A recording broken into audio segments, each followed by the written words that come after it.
How do I know? Well, I don't. What I'm doing is observing my animals and then making a judgment based on my perception of how they're feeling. This is something that we as humans do all the time. We naturally empathize and try to relate with the things around us.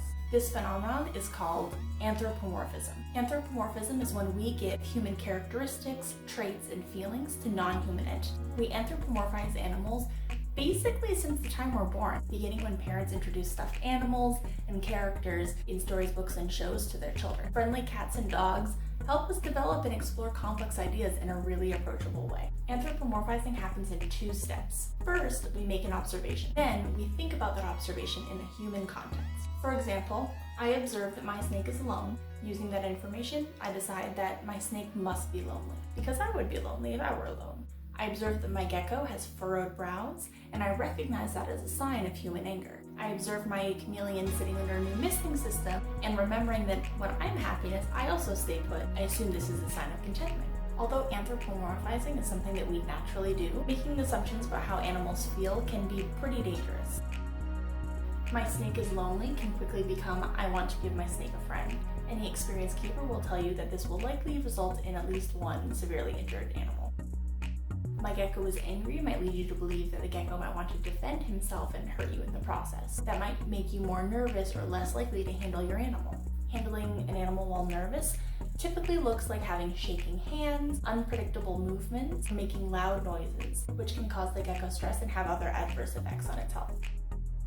Believing that my chameleon is the happiest she's ever been might make you less likely to consider ways to improve your overall husbandry. If the chameleon has reached peak happiness after all, why consider ways to change the care environment? If anthropomorphizing is in our nature, but we don't accidentally want to do harm, we have to disrupt that process. Remember when I said that anthropomorphizing happens in 2 steps? After the first step, making an observation, we need to rethink that observation in the animal's, not the human's context. So let's try it out. Make an observation.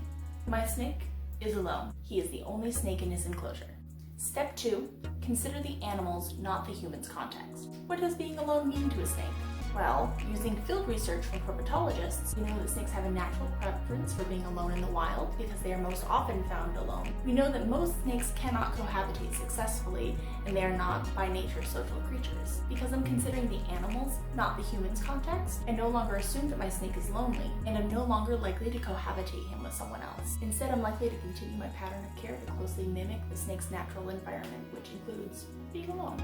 Let's try it again. I observe that my gecko has severe eyebrow ridges and spikes on top of his head. Considering the observation in the animal's context, I can quickly realize that this is just part of his basic anatomy. His eyebrow doesn't change regardless of circumstances, periods of rest and stress, it stays the same. And because I'm considering the animal's context, not the human's, I no longer assume that my gecko is angry, and I'm no longer likely to be nervous around him. Instead, I'm likely to continue handling him calmly, reducing the amount of potential stress that I'll put him in.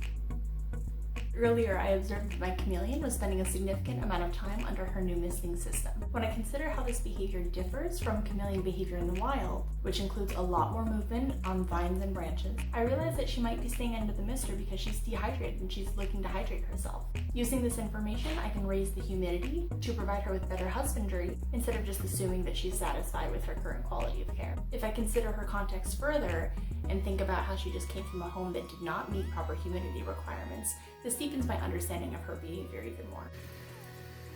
Anthropomorphization doesn't just apply to pet care. People anthropomorphize animals all the time. A visitor at a zoo might see a tiger pacing and assume that it wants to escape, therefore villainizing the zoo for imprisoning a tiger, rather than seeing the tiger's pacing as a learned behavior, as it waits to be fed by a zookeeper at a certain location and time. Snap judgments like that happen all the time, and it's up to us to exercise caution by keeping an objective mind when interpreting animal behavior. Anthropomorphization is how we first express and explore our love of animals. Disrupting the natural thought process to consider the animal's context instead of the human's is how we best practice that love of animals.